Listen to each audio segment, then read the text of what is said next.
বাবার বাড়িতে এটা আমার প্রথম ব্লগ।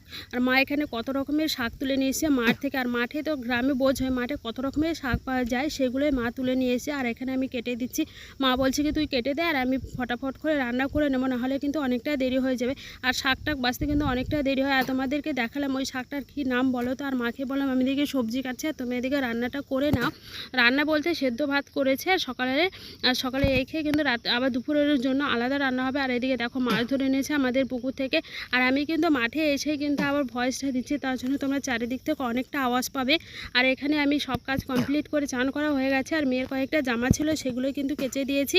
আর আমার মেয়ে পাশ থেকে থু থু করেই যাচ্ছে, কিছু মনে করো না, ছোট বাচ্চা থাকলে হবে, ওকে আবার কোথায় রেখে আসবো। আর দেখো এখানে মাঠে চলে এসেছি, এখন কিন্তু মাঠে এসেই ভয়েসটা দিচ্ছে। আর মাঠে ঘুম থেকে উঠে এসেছি 5:30টার সময়। আর বুনু এখানে ছাগল নিয়েছে, তার সাথে সাথে আমিও চলে এসেছি। আর চলো বন্ধুরা, ভিডিওটা কেমন লেগেছে অবশ্যই কমেন্ট করে জানিও। বা টাটা, দেখা